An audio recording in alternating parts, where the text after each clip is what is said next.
What's up, everybody? This is Kara, and you're listening to the Cultures for Health podcast. Today, we are talking all about sourdough discard. We welcome Josh Axler, a sourdough baking enthusiast with a passion for baking with sourdough discard. If you'd like to sign up to receive exclusive offers from Cultures for Health, you can text the word podcast to 1-833-760-1513. Again, this is Kara. This is your fermentation specialist here at Cultures for Health, and today I have with me Josh Axler. Josh, would you like to introduce yourself and tell us a little bit how you got into the fermentation and sourdough world? Sure. I'm Josh Axler.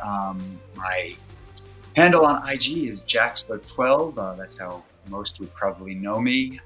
And I got into sourdough baking. It's been about, I would say, 9 years now. I just fell in love with it. It's one of those things. It's kind of a funny story. I didn't really have much of a food background. But I used to live in a 1-bedroom apartment, which had a very small kitchen that I never really used much. And then me and my now wife, we moved into a bigger place, and the kitchen was amazing. And I decided that I wanted to get into cooking.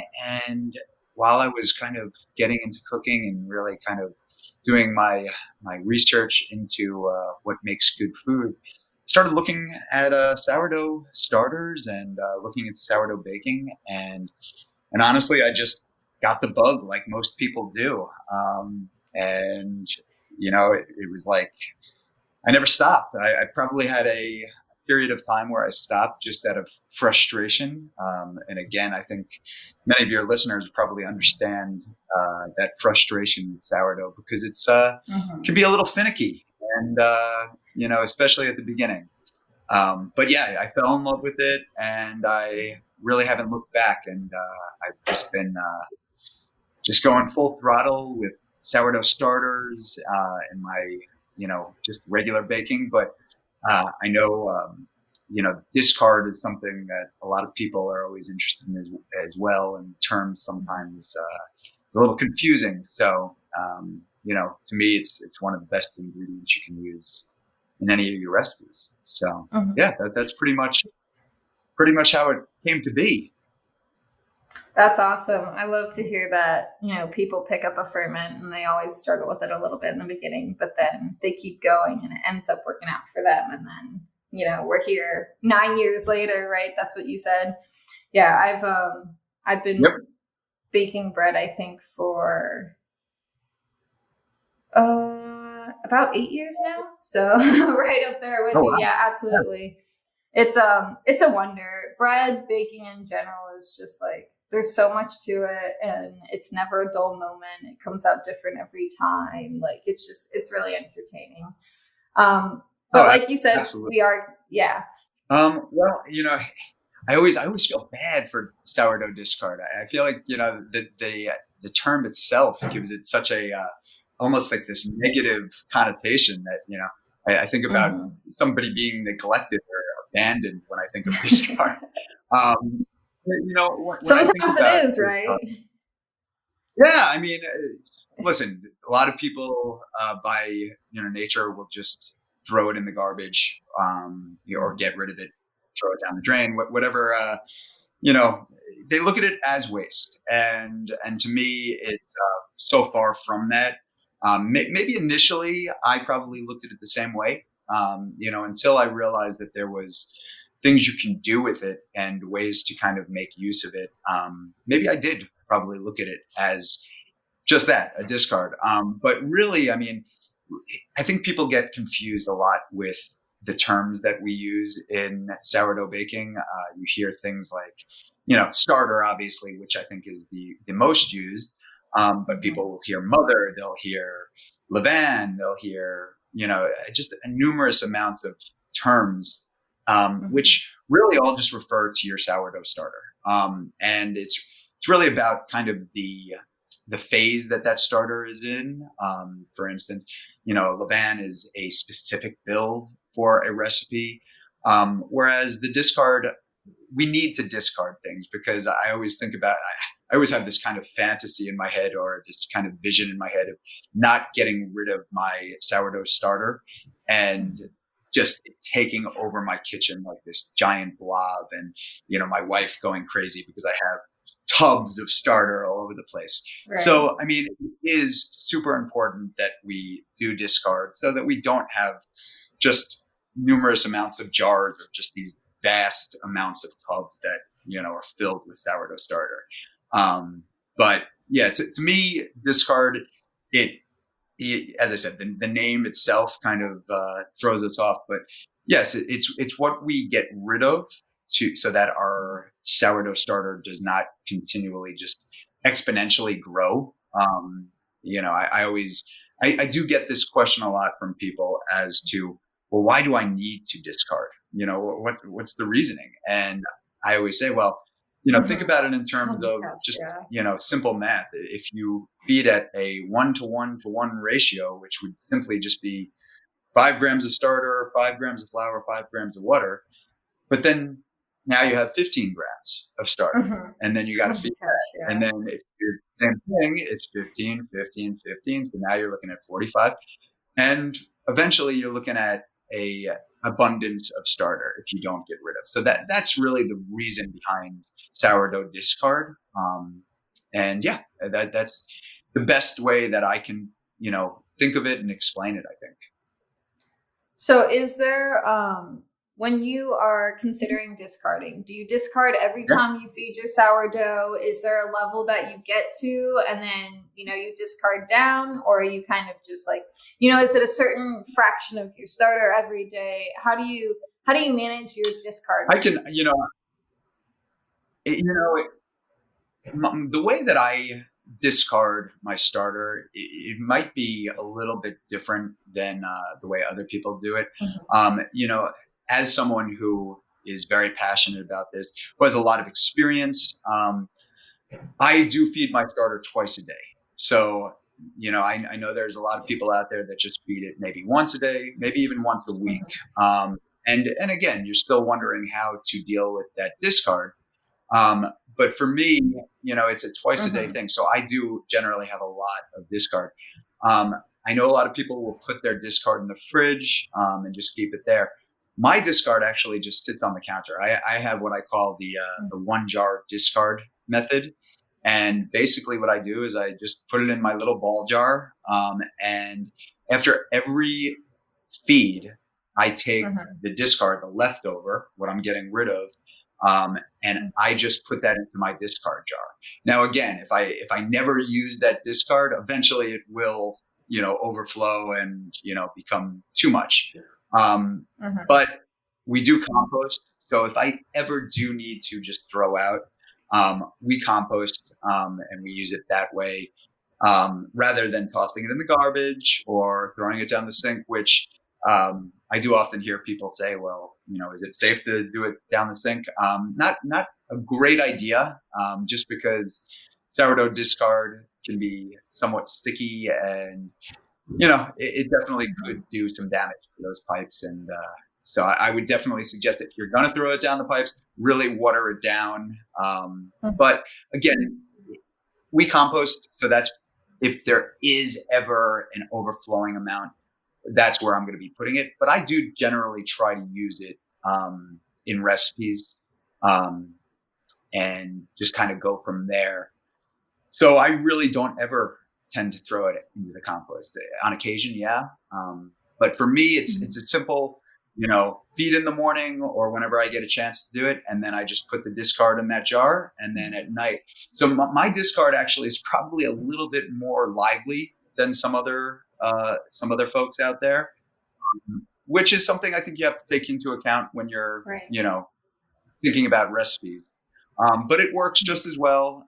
You'll probably get that nice tang, even from a discard that's, put in the fridge every day and used maybe once a week. Right. So is there a certain amount of time that you, I guess, leave your discard jar sitting on the counter. You know, you said you feed it twice a day, you discard twice a day. Will you, and you said you don't let it overflow.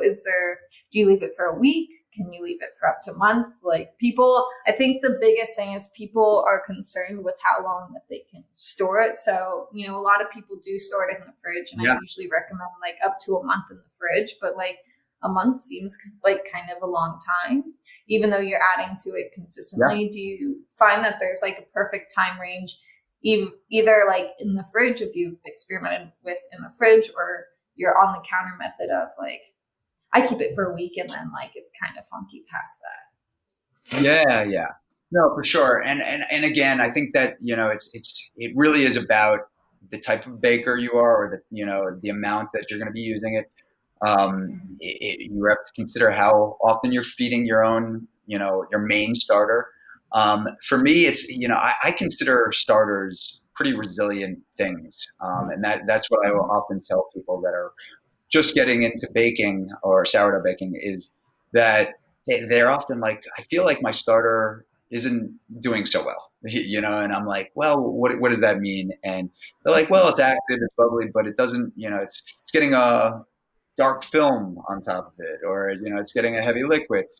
Right. That's not to say that it's dead or that it's inactive. It's just not as lively as you probably want it to be to make bread. So yeah, for me, in terms of, for me, it's really, I keep it on the counter. And again, that goes to the fact that I do feed it twice a day. So it's a little bit easier for me to do that. But my recommendation for people out there is that if you're going to be using discard, I would definitely suggest keeping it in the fridge, especially if you're feeding it less often than I am. And I've kept sourdough discard in the fridge for, as you said, I think you said about a month. Yeah, I think that's a good amount of time. I mean, I just recently found sourdough discard that was in the back of my fridge. And I've done videos about this in the past, where I actually will pull a discard jar from the fridge, and it's got a thick, I mean, we're not talking about this little thin line of black kind of liquid. It's like this inch, of black liquid. Oh yeah. And people will say, oh, that's disgusting, I'm throwing that right out. For me, as long as I'm not seeing like a pink or like an orange kind of mold on it, I have my main starter, so I don't need to use that. But don't toss things just because they're developing, this film. That as we know is alcohol. It's kind of the waste products that the starter is giving off. So I mean, recommendation, I would say 1 to 3 months. 3 months is, you're really starting to push it. At that point, it's, again, you can probably start up your starter again after that, but I wouldn't use it necessarily in a recipe right out of the fridge from that. But I think a week to a month, you can really kind of use your starter, your discard effectively. And that liquid can be poured off too, right? Like that's, I think that's something that like freaks people out a lot is, we've, here at Cultures for Health, we usually make starters and then we refrigerate them and we make continuous batches out of them out of the fridge. So I've had starters in the fridge for 3 months that I've taken out and they've been active, but they always form that really thick layer of, alcohol byproduct on top. And we either pour it out or mix it back in. People have different preferences for that, right? Some people like to mix it back in. I think the best choice is to pour it off, right? Because it's just byproduct liquid that we don't really need, but it kind of gives a little bit of a different flavor. And some people like that flavor. I remember the first time I saw it, I tasted it and it was not my favorite thing. We pour it off at Cultures for Health, but I definitely agree with you. Like 1 to 3 months. I wouldn't try to make bread out of it off the bat, but you could definitely restart a starter. So it's a great way to kind of have an emergency backup too. If you, go out of town for the weekend or you forget to feed your starter for a couple of days, it's good to have that so that you're not starting from scratch again. You can pull out of the fridge and kind of reactivate what you already have. which is nice. Absolutely. Just to, yeah, I agree. And, I'm a pourer off as well. I don't usually keep the liquid in there, but as you said, you can, and it really is more about the effect on the flavor overall. And, Right. it's alcohol, right? So you're just kind of making it a little bit more of that funk to it. So. Mm-hmm. Yeah. Is there ways that you recommend reducing that discard? Like you were talking about earlier about having jars on the counter. And I've definitely been in a place where I've had jars all over my counter, jars all over my fridge, maybe one or two in the freezer even. Have you found a way to reduce having to discard, or is there a way that people can match the level of bread that they're making with the level of starter that they're making? Like, have you been able to find that balance and kind of manage that, or do you still, even 9 years later, do you still struggle with that? And like, how do you deal with that and handle it? Well, I remember when I first started, and I think this is, an issue for what I see a lot of new novice bakers kind of struggling with, is they follow recipes that they find online. And I'm not saying that that is the wrong way to approach it. I think it's a very good way, but generally those recipes say, you know, to use a lot of flour. And I've talked to people saying, well, when I ask them how they're feeding their starter, they'll be telling me that they're using like 100 grams of flour and and 100 grams of water. And I just say, why? I wonder Right. why you're using that much, because to me, first of all, as we're discussing, most of it you're going to have to discard anyway. So Mm-hmm. I've now, and most of the more kind of advanced people that I work with in terms of baking, they do what we call kind of micro feeds. And really, I think this scares people sometimes because they think if I do too little, I'm not, it's going to kill my starter, which, I'm not sure the logic behind that. But yeah, instead of Mm-hmm. using a lot of flour and, and a lot of water, I tend to just, for some reason, maybe it's because my lucky number is 12, but I tend to use 12 grams of starter and then I feed that with 24, which again, you can, since I bake a lot, I don't consider that, a big waste for me. A lot. But if you're somebody who, Mm-hmm. yeah, if you don't bake a lot, I would suggest, even doing like 5 grams. There was a point where I was doing like 2 grams of starter and feeding that with like 5 grams of flour and water. And again, this is just going to keep it a small amount. Eventually, we have to discard at some point because it's just Right. exponential growth. But yeah, I think that is the simplest way. And then, obviously using it in recipes and just kind of using that offshoot to kind of contribute to your baking in other ways. Mm-hmm. So, on that note of contributing to your baking in other ways, uh, can you tell us what that means for you and what that looks like for you? I know you mentioned also adding your starter to your compost sometimes, but what are the ways that you use your discard? Do you gift it to friends? Have you ever dried it to save it as a backup culture just in case? What are your approaches to your discard and how you use it and not having For to sure. throw it in the Yeah, trash or down the drain? absolutely. Yeah, as I said, I really try to avoid throwing in the trash. I just I hate the idea of getting rid of my discard.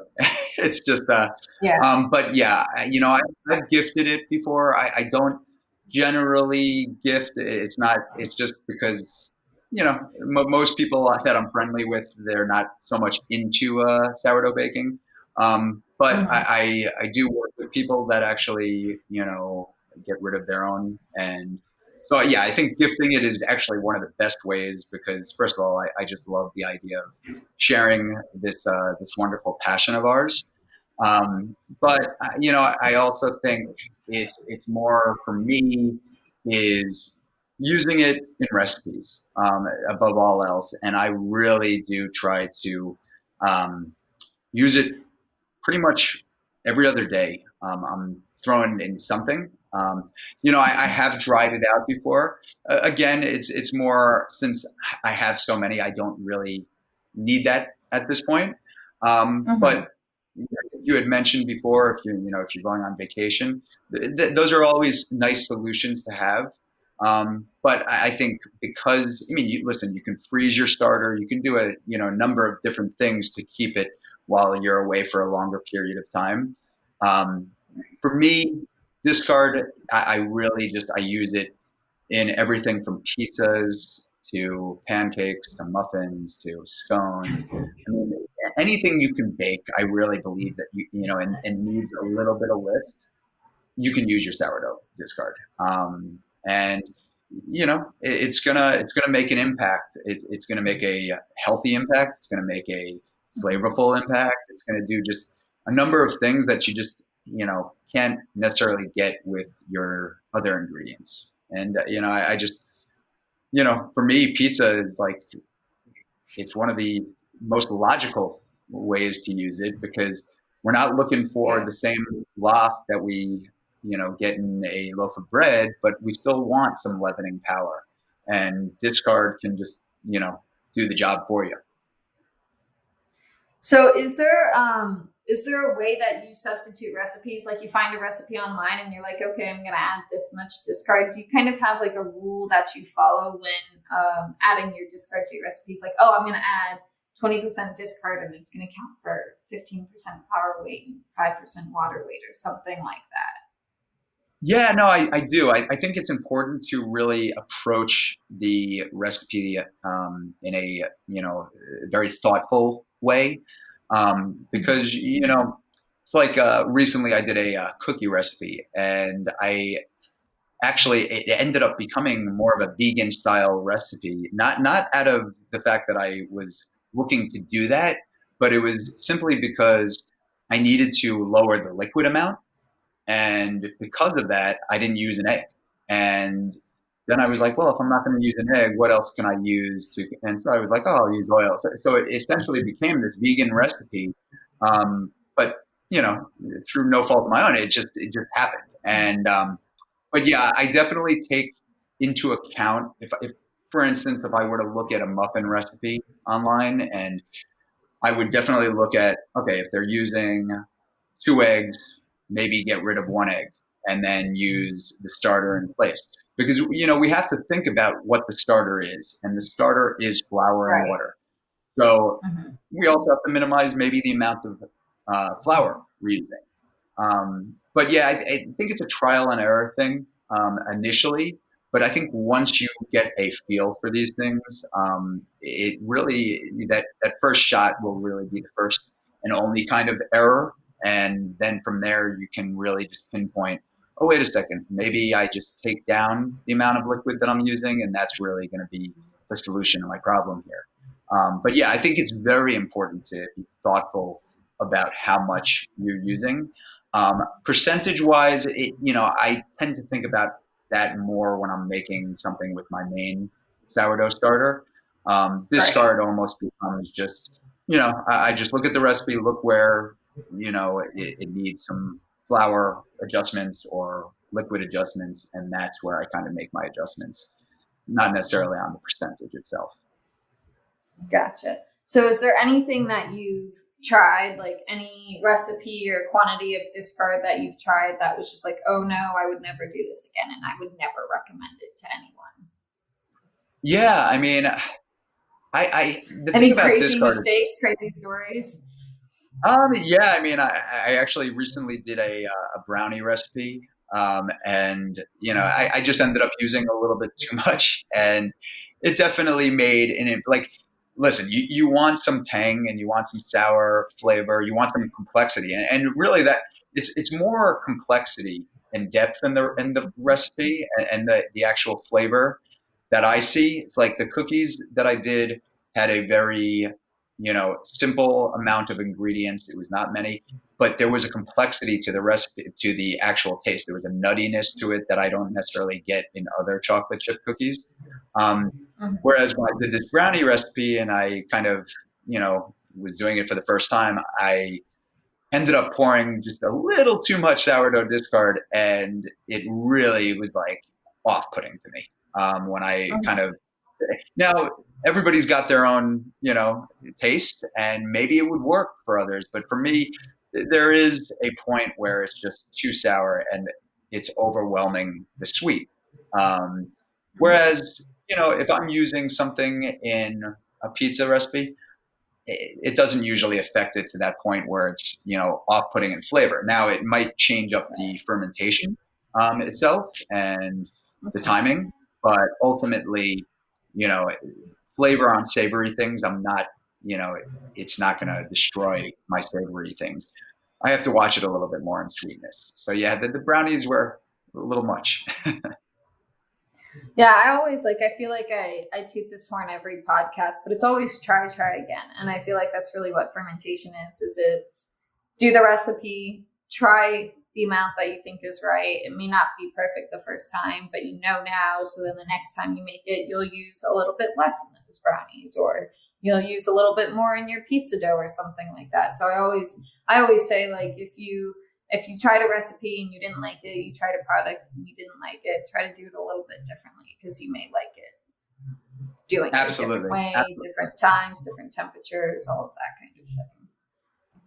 Oh, absolutely. I think, one of the biggest things is people, when they make something with sourdough discard, they think that they have to make it with a majority of the sourdough discard for it to be considered like a sourdough discard recipe, which, I mean, generally I use a small amount, and it gives me just that little bit of flavor. It tenderizes, it maybe changes the texture of the actual product. So it's really, as you said, it's about kind of finding that happy medium and finding what works for you.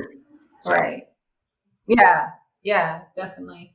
Yeah, I think that's and use the discard as the leavening agent, as the yeast, or the what the starter should be. And I think that's not necessarily, and maybe you can agree or disagree with me on this, but I feel like we shouldn't really be using discard, and use the discard as the leavening agent, as the yeast, or the what the starter should be. And I think that's not necessarily, and maybe you can agree or disagree with me on this, but I feel like we shouldn't really be using discard so much as like a leavening agent, as we should really just for flavor and for enjoyment of the good bacteria that come with it.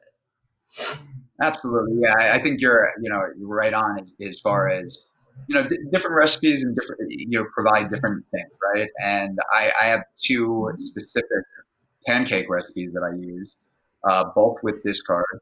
One uses maybe half of the, like it's a lot of discard that I use in the recipe. Whereas the other one is almost maybe, like a quarter cup. It's not much at all. But it's, again, it's different, different strokes for different folks. The reason I kind of do that recipe is it's quick. And I'm really, in that moment, I'm just using kind of it as a leavener. But, when I want the full on flavor and the full on taste, and to really get the most out of that sourdough discard, I do tend to use a little bit more.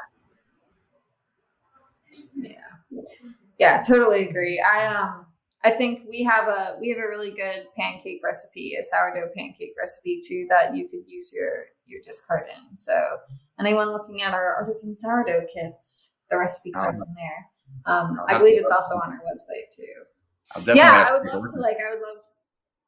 love for you to take a look and compare your recipe to our recipe. I hear really good things about our recipe, and I'm sure they're all pretty similar, but I always think that's interesting, seeing how people are, using their discard a little bit different, even within, a recipe for something like pancakes. You just said you had a range, and I'm sure our starter falls somewhere in that range, our recipe. I will definitely check it out. I love trying out some new recipes. So. Yeah, well, hopefully it does you good. So you'll have to reach out and let us know for sure. Is there a favorite recipe that you have? Talking about recipes and thinking about them, is there a favorite product that you like making with your sourdough discard? Yeah, I mean, I would say my overall favorite recipe is probably my pizza recipe. I will say that lately I have been kind of focusing with the holidays coming up, I've been kind of doing some other ones that have really kind of become some new favorites, and they're super easy. So that's another reason that I've really enjoyed it. Like scones, scones I've been recently doing have been just fantastic. It just gives this extra bit to them. But overall, I would say my pizza recipe, it's just we have a lot of we're pizza family, and we tend to eat a lot of pizza, and in that recipe I do use a fair amount of my discard, so it's a great way to kind of re what's the word I would say? It's a great way to use it up, and then this way I'm not, having to get rid of some later in the week. So yeah, I would say my pizza. And the nice thing about it is, I think people get so stuck on this whole idea of their main starter and they're using it for a loaf of bread, and they're like, well, I got to use it at a specific point. I got to use it when it's at its peak point, and if I don't, it screws up the recipe. And yes, there is a kind of a range that's going to give you the best results.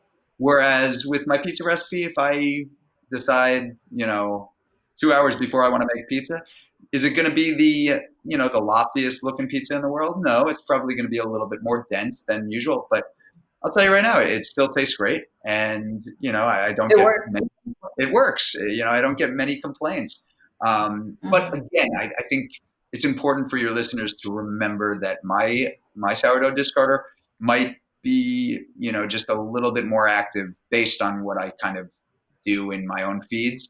But that's not to say that you can't use a discard that's kind of on its last legs, and yeah, throw it in there, see how it, functions in a pizza recipe. But all in all, I mean, I've seen, many people kind of use my recipe and they're getting great results.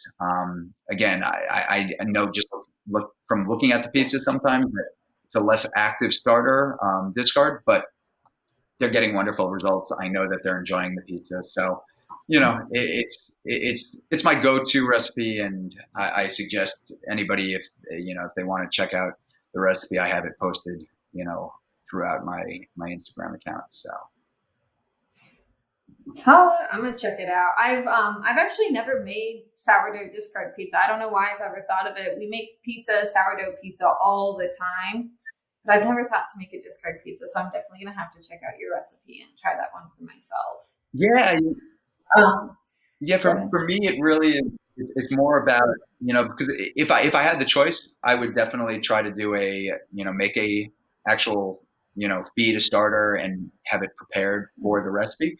But generally, Right. it's busy, and my kids just will throw out the fact that, oh, well, we want some pizza tonight, and I haven't planned for it. So, I just go to the discard jar, and you know, it works wonders. So, I think one of the biggest problems, quote unquote, problems that people at Cultures for Health have, and people who are looking to buy our products and do purchase our products have, is time constraints, time management. How do you find that time? How do you manage? How do you balance? Do you have any advice to other newer fermenters out there who are afraid to try sourdough because they're afraid they're going to kill it, or they don't have the time twice a day to take care of it? What kind of advice can you offer our listeners on that?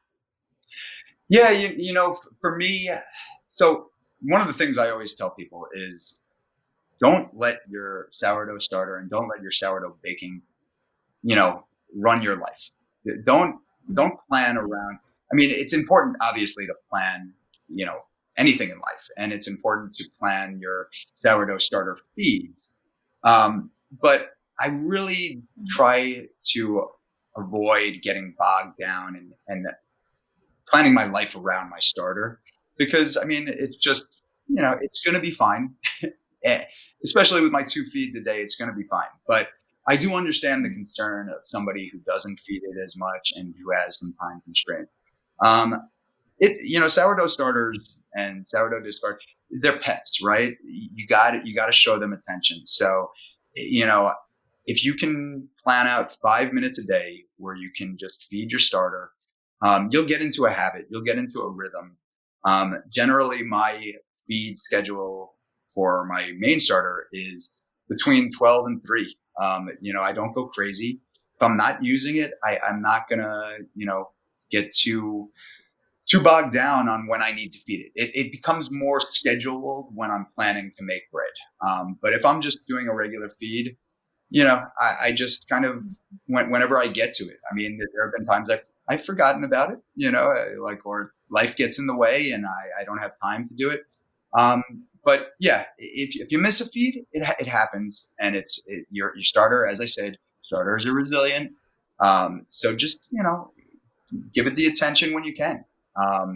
But in terms of with the kids, one of the things that since I was home a lot during COVID, one of the things that I noticed is why not get the kids involved? And actually, Right. Of course. one of the nice things to do is, if you do have kids, then just get them involved, have them come, and I would just, because I'm so particular about my main starter, I don't necessarily have my daughter do anything with the main starter.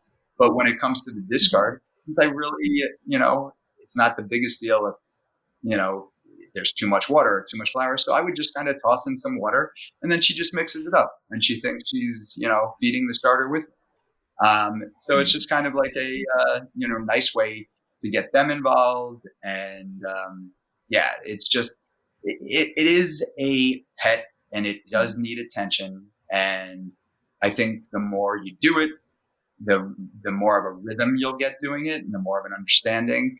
But as I always say, just don't let it run your life. It's a starter, and at the end of the day, it will survive.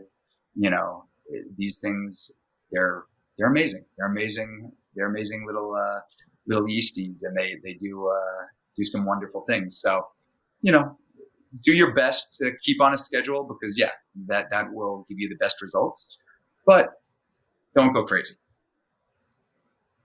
Right. And like you said, it really is 5 minutes, maybe 10 minutes if you're still new and still trying to figure it out and navigate all of it. But it really is, 5, maybe 10 minutes a day that you're dedicating to that feed and caring for the pet, your quote unquote pet. And the outcomes of that, to me, outweigh the 5 or 10 minutes that it needs every day.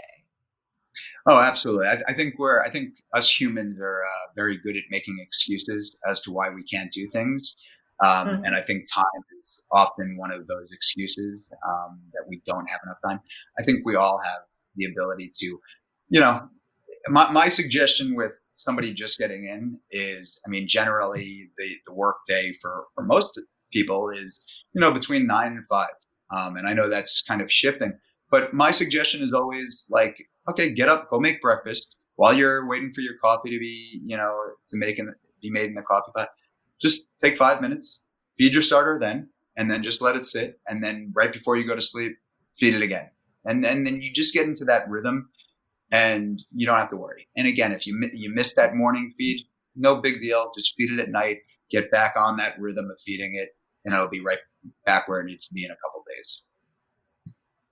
Right. And to your point, typically what I do to share kind of my management of my starters is I'll feed every day up until, right before I want to bake. And then before I want to bake, starting like 36 hours before I'll bake, I'll feed, and I'll feed again in the morning. And so I'll do my twice a day for a day and a half to make sure that my starter is active enough to handle leavening my loaf of bread. But for me personally, like I'm an everyday feed type of person. So it really is that you can cater it to your lifestyle, your needs. Some people bake every week, some people don't.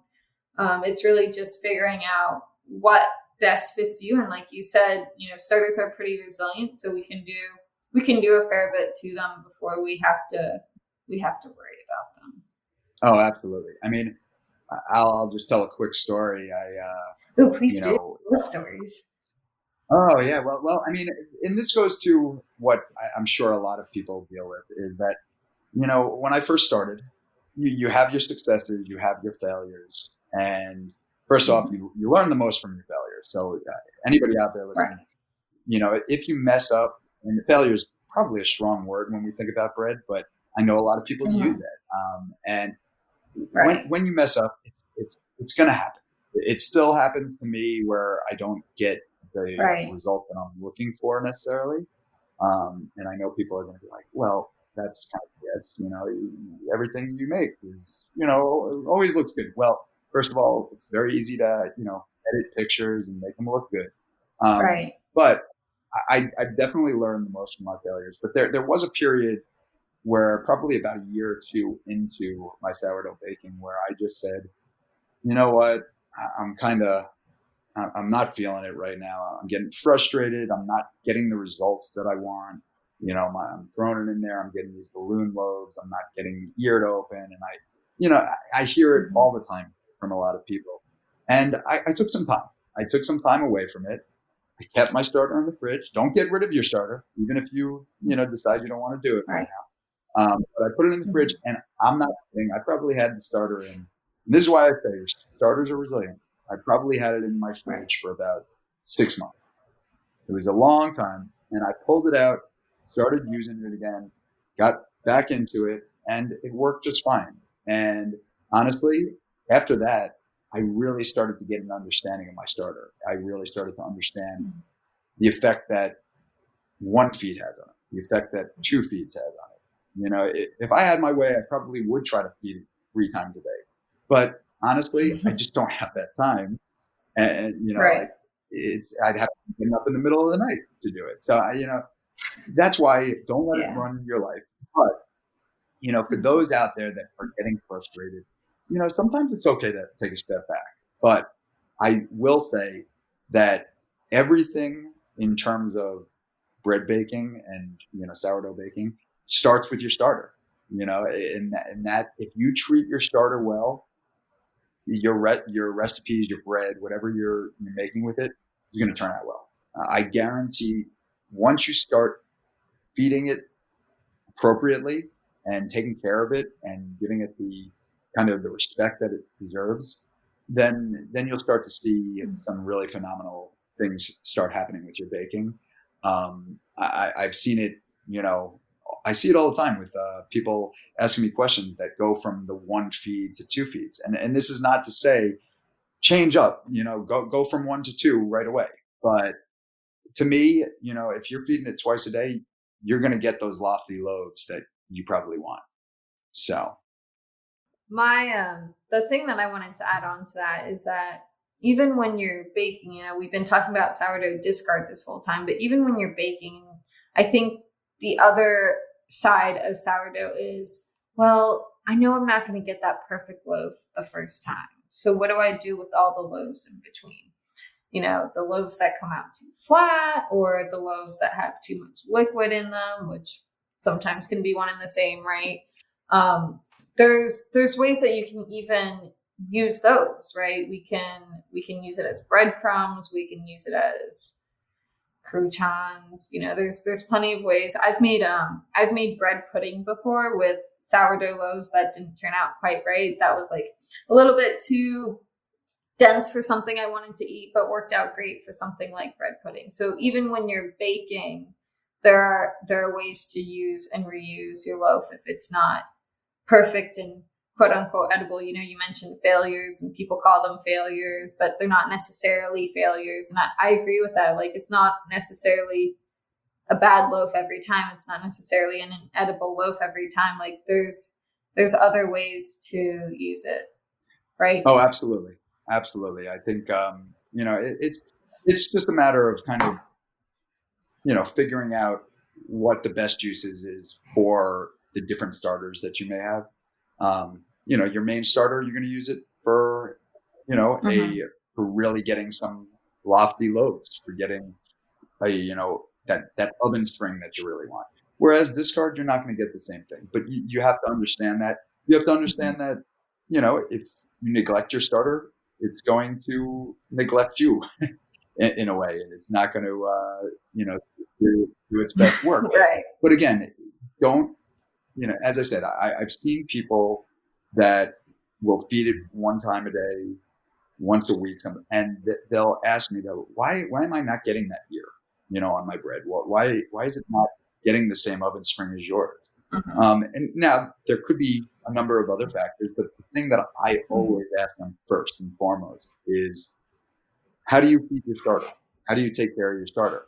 And almost always, that's where the problem is. The troubleshooting starts there, and as I mentioned before, everything starts with your starter. So if you don't treat it well, chances are you're not gonna get those results that you're necessarily looking for. You treat it well and feed it a couple times a day, you're gonna see some really amazing things start to happen with your bread. But again, it's really all about that starter, and that to me often is the number one factor influencing your loaves, your flavor, the texture, the mouthfeel of the bread.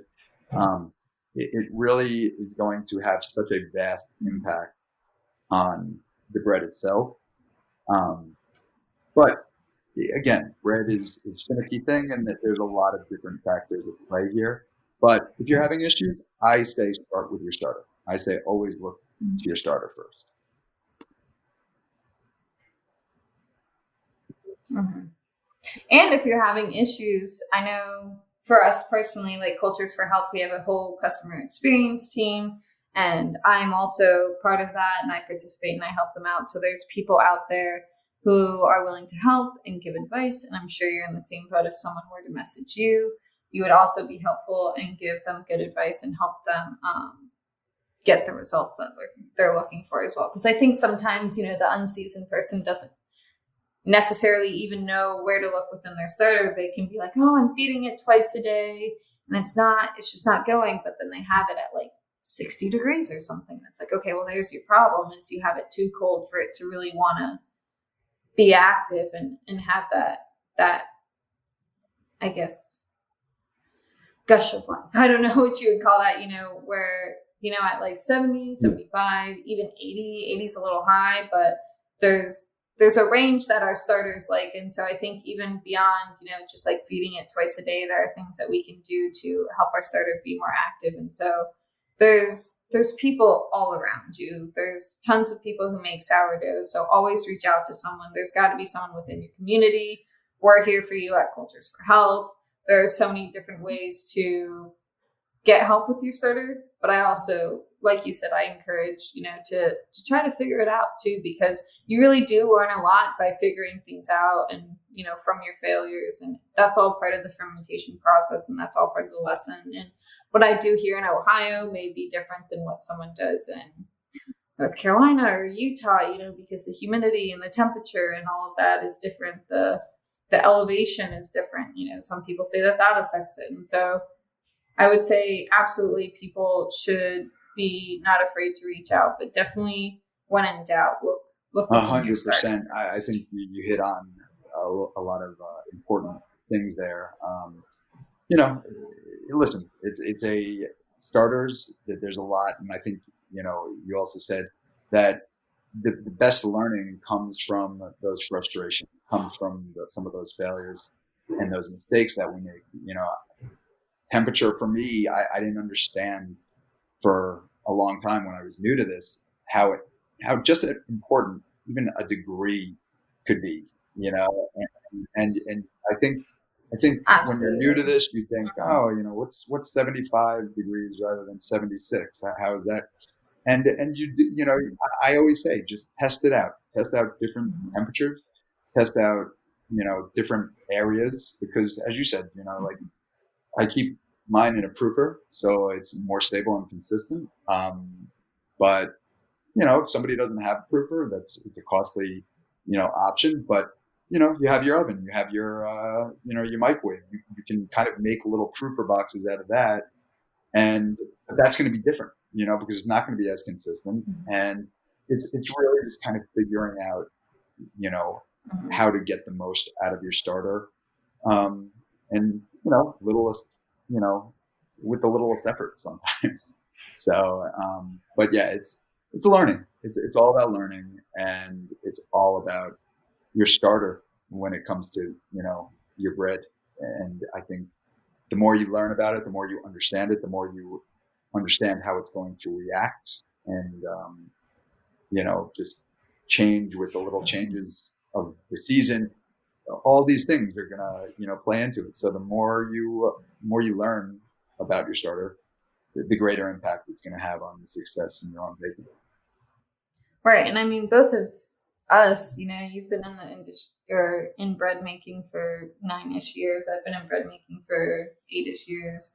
I would say even today, there are things that I'm still learning. And I think because everyone does things a little bit differently, like I don't know many people who leave their discard out on the counter, but doing it the way that you do it sounds like it works really well for you, and it could work really well for a few of our listeners. It may not work really well because everyone does things a little bit differently. Like I don't know many people who leave their discard out on the counter, but doing it the way that you do it sounds like it works really well for you, and it could work really well for a few of our listeners. It may not work really well for everyone, right? Like I said, my style of turning is a little bit different, and I think just sharing that information with each other and learning from each other, we're always doing that learning regardless. So I think people see, an Instagram account like yours and they're like, gosh, like I'm never going to be as good as that person. That person's got it all figured out. And you do have a lot figured out, right? Like you fine tuned, you understand your starters, you're getting good results, but there's still, even for us, it's a lifelong journey. It's something that you're not doing for yourself today. It's something that you're doing and you're developing and you're learning for yourself for forever, right? It's always something that you'll be able to practice. Oh, absolutely. I mean, I think you hit on it. First of all, the sourdough journey is it's a great thing. Learn a lot about food. You as you just hit on. You're dealing with digestion. You're dealing with gluten. So gluten it can be tough on the system. And I think the sourdough journey is a pretty special one. Um, you're learning how to manage time. You're learning how to manage things. You're learning how to manage yourself, and then you're also learning how to make great bread or great pizza or great pancakes or whatever it is you're using it for. So it's all encompassing, and for me it changed my life for the better in terms of the way I eat, but also my career. I used to do more kind of corporate things, and I think before you kind of were going to say in the industry, and I was in the industry for a little bit of time. I actually just stopped working at a bakery that I was at for about 6 years. So I mean, for me, it actually became my life. And it's really changed it for the better. But yeah, I'm still learning, and I think for people out there that think, as you said, that it's so easy because they look at my pictures or something, it's not. There are definitely times that things do not turn out, the way I want them to, and I think the best advice I can give to the newbies out there is don't give up and don't expect. I mean, I am so impressed by some of the bread that people are making within a year, because I was not making that bread in a year. I mean, it took me a long time to get where I've gotten with my bread and the consistency of my loaves. But, to see what people are producing, it's truly amazing. And I mean, as you said, you've been in this for 8 years. So you know that back when we got into it, there wasn't the amount of information there is now. Oh, absolutely. Back then, there was so much information to take in, and it was, you feed it with this amount, then you get this, and then no, you feed it with it. It just was so confusing, and it had its benefits because I think we've learned a different type of way, and it's kind of made an impact. But look, I'm seeing people bake and make unbelievable things these days, and in a quick amount of time, which shows that there's much more information out there, but also that people are just super into this, and they're really they're good at what they do. So it's fun to see.